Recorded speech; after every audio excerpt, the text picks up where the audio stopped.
Making family memories has never been so easy. I'm Jamie, the Crafty DIY guy.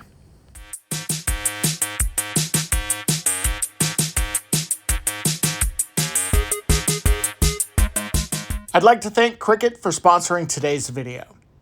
So for this first project, we're going to take 2 packages of these laser leaves, and actually you're only going to really need one of these. I've got a little bit of water in this water bottle that I'm going to reserve as well. I've got a Ziploc bag here. I've got some green paint. I've also got this great wood sign that's got these holes in the top that I'll show you what this does in a minute. I've got this printout. This is just a tree that I printed out, and then I've got some old-fashioned carbon paper.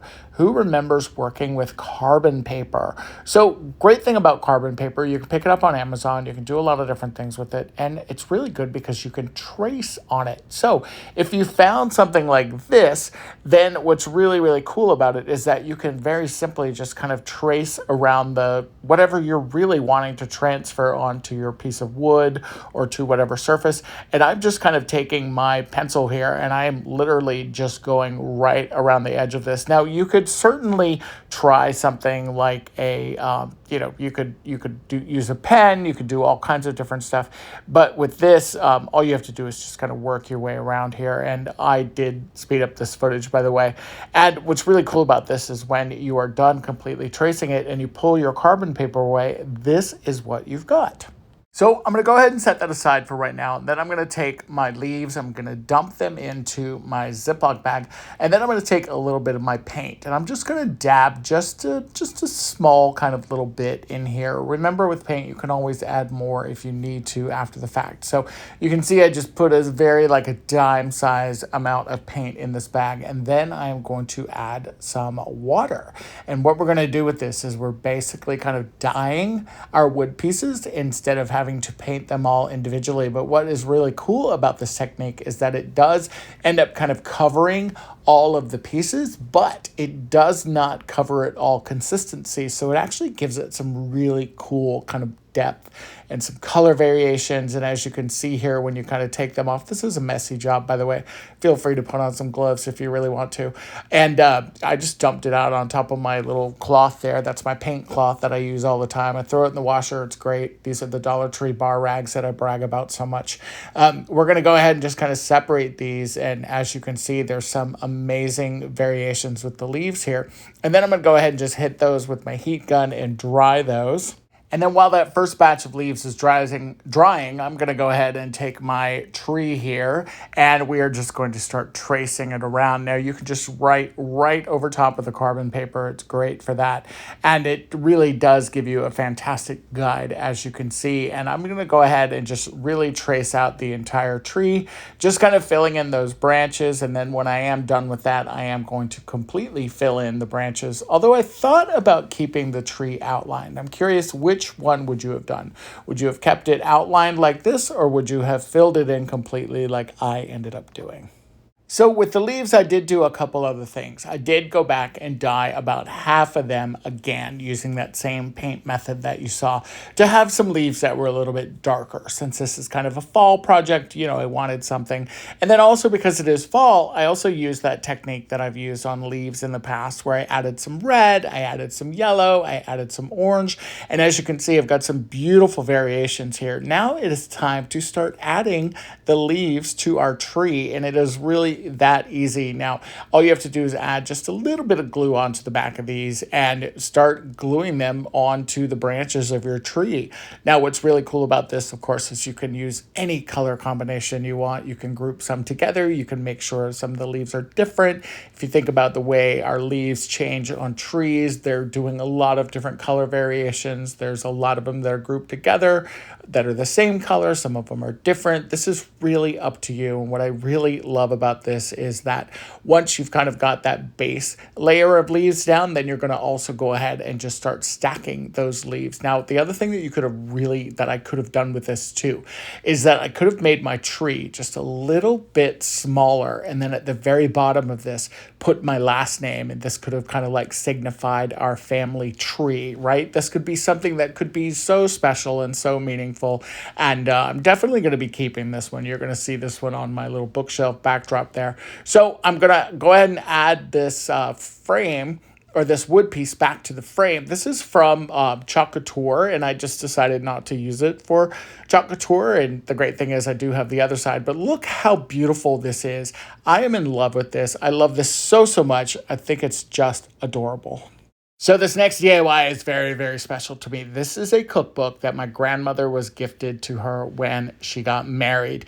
And this cookbook is so special because not only is it filled with recipes that she loved to cook, but there's also like clippings and little things that she would pull out and recipes that she would find in like magazines or something, or that she would make. And I just love this cookbook so much for that very reason. I mean, look at this. It's like hot dog beans and just so many fun recipes, even things that are in her own handwriting. And this cookbook, my grandmother was 90 something, like 91, I think, when she passed away.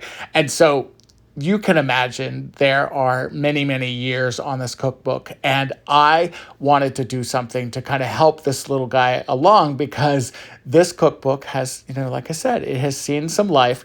And the cover on this is, it's a Joy of Cooking cookbook. How amazing is that? And I wanted to just kind of preserve this and make a new cover for it, essentially. So I'm going to go ahead and kind of remove what's left there. And then I did kind of glue the binding back together. I didn't mess up kind of the cover of the original book. I'm going to go ahead and pull out some of these recipes here for now. That way I can kind of have some free reign. So this was a cover that was on there. It was some wallpaper or something. And I'm going to use some Cricut vinyl. Now, I am not sticking the Cricut vinyl to the cover. I'm using this first part of the Cricut vinyl literally just as like a book cover. Imagine like when you used to use like paper bags. I didn't have a paper bag, and so I was just going to use this Cricut vinyl. And again, I am not sticking this vinyl to it, but I will be creating a very special cover for my book. So after I've completely covered my cookbook with this Cricut vinyl temporary cover, because it is removable, I went and created this amazing decal. How beautiful is this?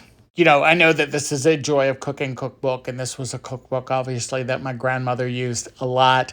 This was kind of her cooking Bible, if you will, and these were some of Grandma's favorite recipes, and so I wanted to honor that. And the great thing about having that piece of vinyl as the cover is that it's really going to protect this for when I am cooking, and if it happens to, get laid down on a wet surface or something. It's not foolproof, of course, but it does help. And then with this vinyl, I can kind of customize this and really make this super special. Now, we've got Grandma's favorite on the top, and then I did want to create something on the spine. So, of course, I've got Grandma Dorothy's recipes here, Grandma Dot. And then to kind of honor Grandma Dot, I added some dots to my front cover. And y'all, this is just so special to me, and I love this cookbook so, so much. And the fact that I can look through this and see my grandmother's handwriting on so many family recipes and just kind of carry on her recipes, this means the world to me, and I am just so excited to share this with you. So for this next DIY, I'm going to customize my own fall sign, and I'm going to use this summer sign that I grabbed from Dollar Tree. I love the sign. I like everything about it, but I don't like the kind of beachy look that's on here. So I am going to kind of change that out. Now, my Dollar Tree does not have a ton of fall stuff out. They're getting it out. It's very, very slow, but they are getting it out. Now, I do have this scrapbook paper. I actually only ended up using one piece of this. And then I've got these leather leaves that are from Hobby Lobby. I did pick those up last year, by the way. A couple people commented on the last video that they're not able to find them.